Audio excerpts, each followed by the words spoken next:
राशिद जी। जी sir, मैं उज्जैन से हूं।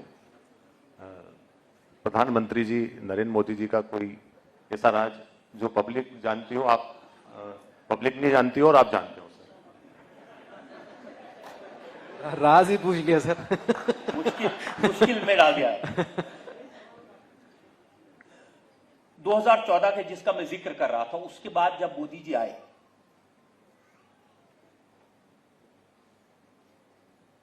उस समय जो कुछ हुआ वो वाकई में अपने आप में एक याद रखने वाली, सिखाने वाली चीज है। उन्होंने रिकॉर्डिंग के लिए मुझे रात को 10 बजे का टाइम दिया था। कहा था कि दिन भर मेरी 5 पब्लिक मीटिंग्स है, पश्चिम बंगाल से मैं आऊंगा, रात को करूंगा और अगले दिन सुबह मुझे वापस जाना।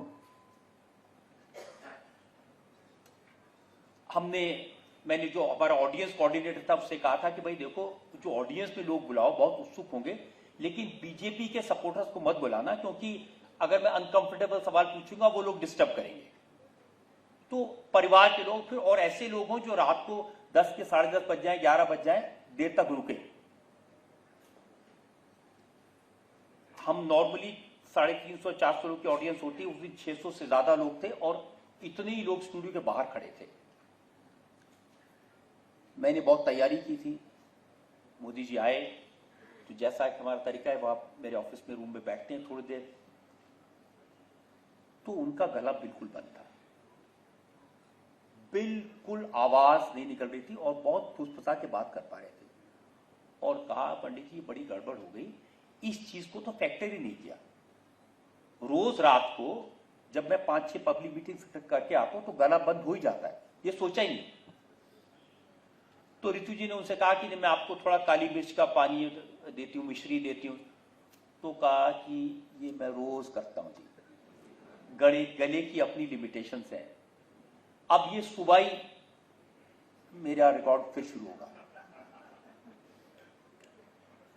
थोड़ी देर बैठे रहे उदास, वो भी क्या करते आप, 15-20 मिनट, आधा घंटा हो गया। तो मैंने कहा ऐसा है कि फिर आप सुबह आज रात को रुक जाइए, सुबह में हम लोग अर्ली मॉर्निंग हम रिकॉर्डिंग कर लेंगे। आप कहेंगे तो मैं ऑडियंस को सुबह 6 बजे 5 बजे बुला लूंगा। तो कहा कि मेरे पास पार्किंग नहीं है, मुझे वापस अहमदाबाद ही जाना पड़ेगा और कल अहमदाबाद से मुझे वापस पटना जाना है, कई जगह मीटिंग्स लगी हुई हैं, उनको तो नहीं हम टाल सकते। तो ये तय हुआ कि ठीक है, अब और 15-20 मिनट में फिर उन्होंने कहा मैं चलूं। तो मैंने कहा मोदी जी, नीचे जो पब्लिक आई हुई है इनको एक बार दिखा दें आपकी शक्ल, क्योंकि बड़ा खराब इंप्रेशन जाएगा लोगों में, या सोचेंगे मोदी जी आए नहीं टाइम देके, और हमारे बारे में सोचेंगे हमने मोदी जी का नाम लेके बुला लिया। और मैंने कहा कटघरे बैठ के 1-2 सेंटेंस आप ऐसे बोल दीजिए जिसमें पता चले आवाज नहीं आ रही है। तो हम क्योंकि बहुत उसको प्रमोट कर चुके हैं शो को, तो लोगों को बताएंगे भाई आवाज नहीं निकली थी इसलिए हम ये नहीं कर पाए, तो कार्यक्रम नहीं हो पाया, बाद में कभी करेंगे। इलेक्शन कैंपेन अपने पीक पर था।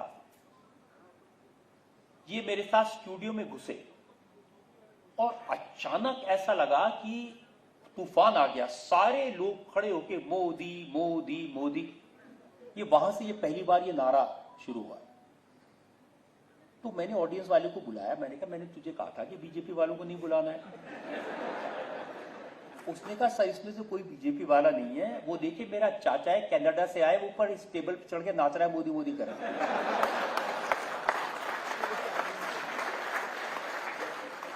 अब मोदी जी बात सुन रहे थे, हंसने लगे।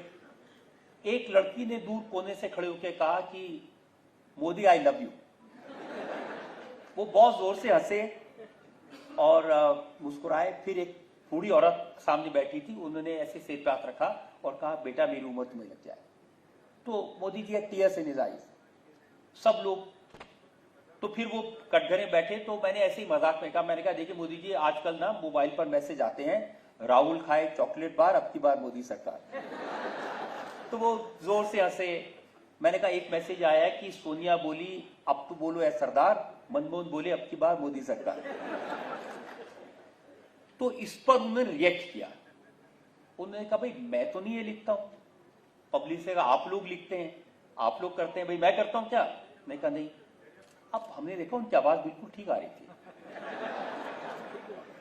अचानक या तो वो हंसे या किसी वजह से इट वॉज नॉर्मल, और उसके बाद मैंने कंटिन्यू किया 1.5 घंटे नॉन स्टॉप हमने शो रिकॉर्ड किया and there was no problem.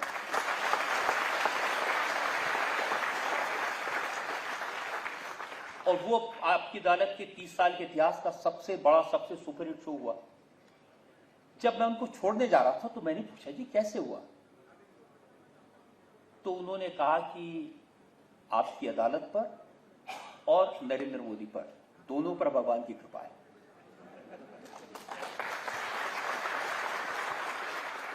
India TV हर वक्त हर जगह डाउनलोड करने के लिए सर्च करें India TV news Google play store या ऐप स्टोर पर।